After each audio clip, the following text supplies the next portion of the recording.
Hey Podheads, I'm your Prince of Darkness, Starbuck, and today we're going to talk about Marvel Comics' Moon Knight Volume 9. We're going to talk about the first 7 issues because that's what I've read of the first arc, and we're going to talk a little bit about the artwork, the story, and whether this is something that you should read going into having the new Moon Knight show on Disney Plus coming up. So before we do that, let me fix this.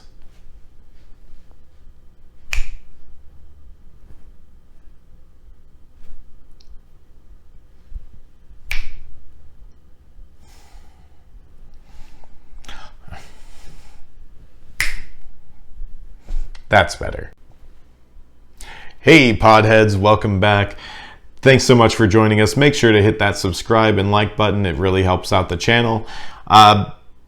Without further ado, what we're going to talk about today is Marvel's Moon Knight Volume 9 by McKay and Cappuccio. So I'm going to tell you first off what I know about Moon Knight. I read the 2006 series by Charlie Huston and David Finch, and I remember loving David Finch's really gritty artwork and Charlie Huston's story. It was very meaningful to me. It talked about issues of mental health, issues of substance abuse, and Moon Knight's just a badass. So I really enjoyed the series. That's what I know about Moon Knight going into the 2021 Volume 9.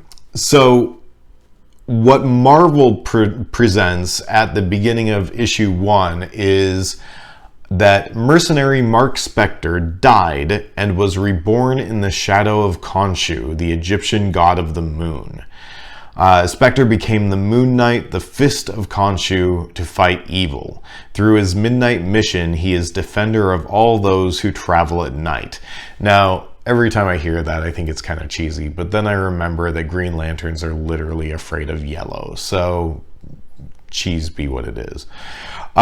So this Volume 1 starts out with spoilers. I'm going to talk a little bit about the story here.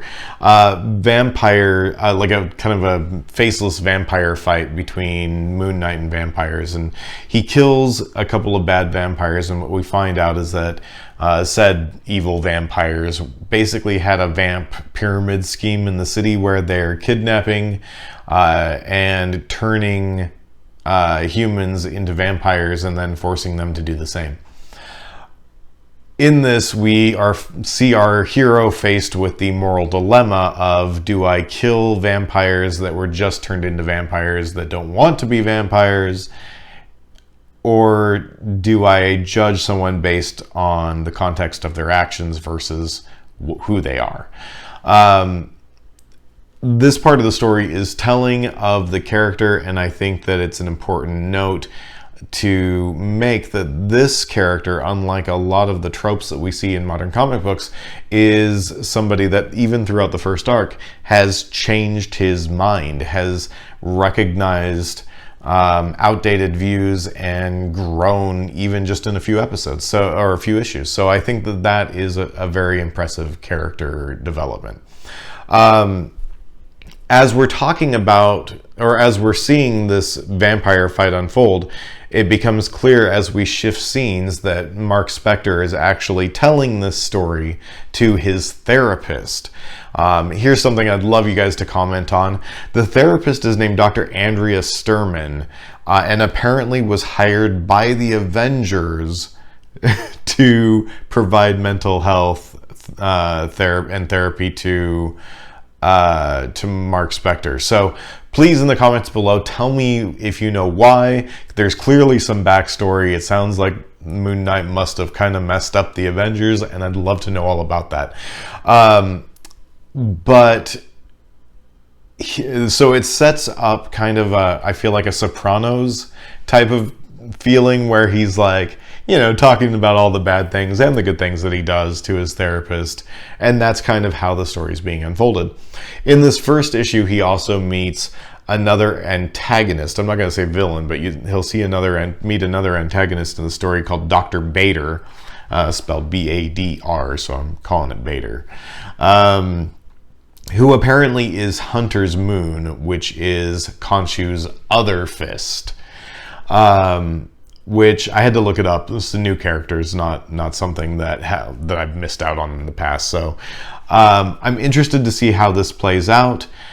Clearly, Hunter's Moon, this other fist of Khonshu, who's also a dedicated disciple of the same god as Moon Knights, disapproves of his dealings with the vampires and allowing them to live in his city and under his protection.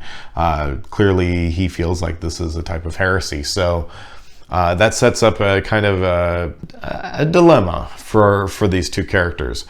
Moving forward into the second and third issues, we see the second issue, we start out with Reese, who is recently hired assistant to Moon Knight, who is one of the vampires that he saved. Cool character, kind of shows the dichotomy of the different types of characters that we have in the book, because we have Mark Spector, who basically takes credit for making every poor choice possible in his life, whereas this young lady has done nothing wrong and it was forced into the life that she's now suffering through as a vampire. So we get to see some cool introspection of the two characters right at the beginning, as they're talking about a kind of a far-fetched story about old people attacking civilians at night. And the conversation's cut short when a young man runs in basically saying, "Hey, I've just been beat up by a building full of geriatrics." The second issue's story was a little weak, I felt like. It led me to a bad guy. We spent most of the issue basically seeing Mark Spector interrogate people, getting to the bad guy, and then the bad guy's fight, if you can call it that, was kind of anticlimactic and left you with more questions than answers. Luckily, the third issue did kind of throw you right into those answers right at the beginning of the conversation, as he's explaining the last issue to his therapist. So apparently the bad guy, Leonard Hawley, who has a really cool trick of making people ingest his sweat to control their minds. Hey, it's original. So the third issue immediately starts out with him explaining that while they were mind melded effectively, Hawley told him he wasn't working alone. Someone had hired him to be a test for Moon Knight, which did not work out well for Hawley. Let me just put it that way. In the last couple of issues, we see a storyline where Stuart Clark, who's the character of Rampage, is hired after a faceless villain has cracked one of Moon Knight's bank accounts with millions of dollars in it. One of the accounts under the Stephen Grant identity, which is one of his personalities, if you will. In the storyline, you see Stuart Clark try to extort and force Moon Knight to kill his employer through taking his money. Which, I mean, like I said, I'm not a Moon Knight expert by any means, but like even I didn't think that would work.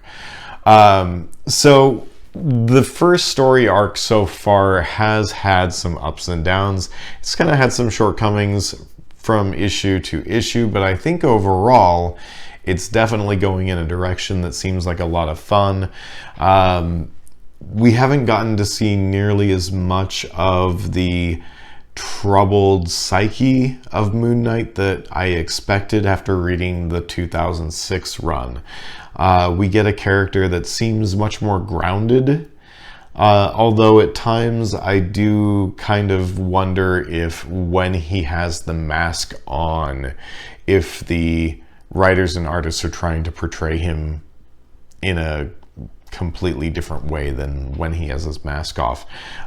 Reading through it a second time, trying to take note of these things while I was reading it, I didn't see a lot there. So I look forward to seeing how they, explore the mind, the troubled psyche of this character, because I think that that's where this book is really going to shine moving forward. I also think that a little bit stronger of an overarching narrative. There is one key element that I've left out. I didn't want to, like I said, I didn't want to be too spoilery. One of the villains that is introduced in this first 6 issues is, I think, a new character. And I felt like the shocker moment when you found out who the bad guy really was it was okay. It wasn't super exciting. But the character does seem cool, so I look forward to seeing where they go with it. So yeah, we'll see how it goes. So my recommendation for the 2021 Volume 9 of Moon Knight is, if you're interested in this character, or if you're interested in checking out the Disney Plus show, give it a try. I think you'll probably like it. It's a pretty solid book overall. If you saw at the beginning of the show, I probably ran a banner saying to stick around to the end because I wanted to talk a little bit about my first giveaway. We're going to start small because we're only going for 50 subscribers. What I need each of you to do is make sure you hit that subscribe, hit the bell notification, and make sure to comment on the video. For every comment on the videos that I've done up until I get 50 subscribers, I'm going to put your name into a drawing for a Marvel Epic Collection. So definitely make sure to like, subscribe, hit that notification. Also, another thing that I wanted to do, as I'm a big fan of music and vinyl collecting, is moving forward in my videos, I'd like to suggest a listening pairing for your books. So in this case, for Moon Knight this week, while I was rereading the first 7 issues, the album that I listen to and I recommend is the Vampire Bloodlines soundtrack from the original video game a long time ago. No lyrics, makes a great background listening, just cool rhythms and sounds to go along with Moon Knight beating up some bad guys. So definitely you can find it on Apple Music, you can find it on Spotify. Check it out, listen to that while reading your book. It creates a real awesome sense of immersion. But again, to make sure that you get entered into the drawing to win the Marvel Epic Collection, make sure that you subscribe and comment below. Thank you so much for watching. I'm your Prince of Darkness, Starbuck, signing out. Have another great day.